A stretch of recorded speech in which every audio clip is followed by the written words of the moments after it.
नमस्कार मित्रों, मैं आपका मित्र मनीष वैष्णव और लक्ष्मी की स्थिरता की इस श्रृंखला में इस सीरीज में एक और नए टॉपिक के साथ में हम मिल रहे हैं। इसमें आज मैं आपको ये बता रहा हूँ कि लक्ष्मी की स्थिरता यदि आपके पास है तो इसका मतलब ये कभी नहीं होगा कि आप करोड़पति अचानक बन जाएंगे, जैसा मैंने पहले के वीडियो में बताया है।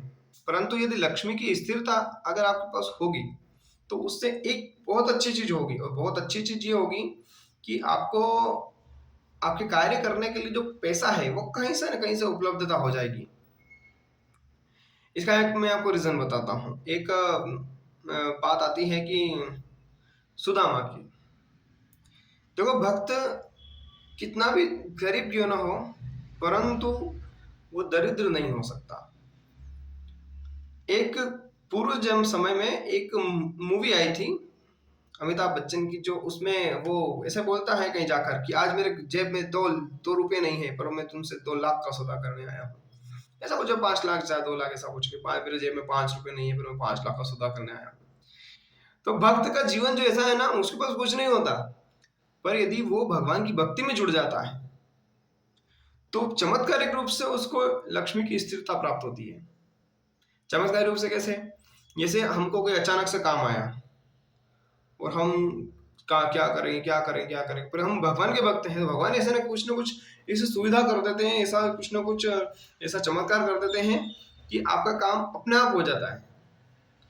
वो एक ऐसा पल रहता है, मतलब आप खुशी का क्या बात। तो भगवान जो है ना, आप भगवान से जुड़ेंगे ना, तो आपको अलग से एफर्ट्स लगाने की आवश्यकता नहीं होगी। यदि ईमानदारी से आप कर्म कर रहे हैं तो उसी में इतना बरकत दे देगा, इसी में इतनी तरक्की दे देगा वो, कि आप न चाहते हुए भी उसमें आप आगे बढ़ जाएंगे। मतलब आप एक्सपेक्ट नहीं कर सकते, मतलब चाहते हो क्या, एक्सपेक्ट नहीं किया होगा आपने, कभी उम्मीद नहीं लगाई होगी कि मेरे साथ में ऐसा हो सकता है, और अचानक ऐसे ऐसे ऐसे तरीकों से, ऐसे स्रोतों से धन आता है और आपका वो जो काम जो आप सोच के बैठे थे वो हो जाता है।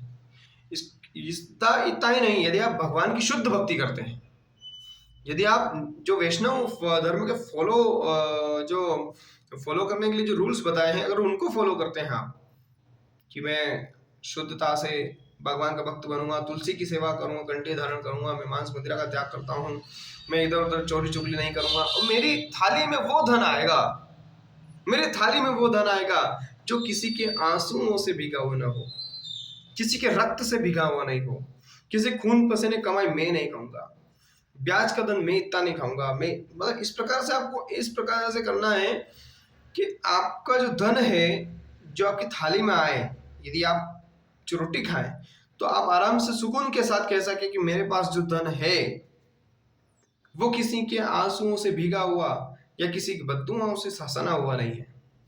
यदि इतनी बात, यदि आप कॉन्फिडेंस से वो रोटी खा सकते हैं, ईमानदारी के साथ एक कम धन कमाते हैं और आपके पास कर्जा भी है और फिर भी आप इस प्रकार से धन कमाते हो, तो देखना कहीं ना कहीं है ना, भगवान आपको इतना देगा कि आपका सारा कर्ज वगैरह भी चुक जाएगा, और आपके बड़े बड़े काम है, मेरा ये है, शादी करना है, बच्चों की शादी करना है, मेरा ये धन चुकाना है, मेरे इस प्रकार से गाड़ी घोड़ लेने, वो सब भी हो जाएगा।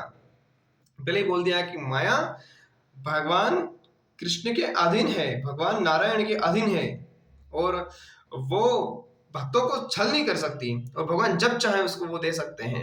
बस आपको अपने तरीकों में, आपके अपने कार्यों में बहुत ज्यादा ध्यान रखकर आपको सतर्कता के साथ, शुद्धता के साथ, ईमानदारी के साथ अपना काम करना है। कम में भी ज्यादा बरकत देना यह भगवान का काम है, हमारा नहीं।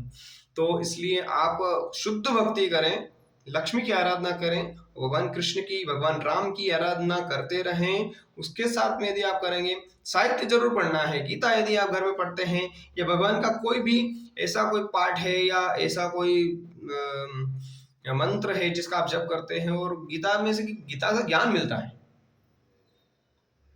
इसलिए भी उसको पढ़ना आवश्यक है।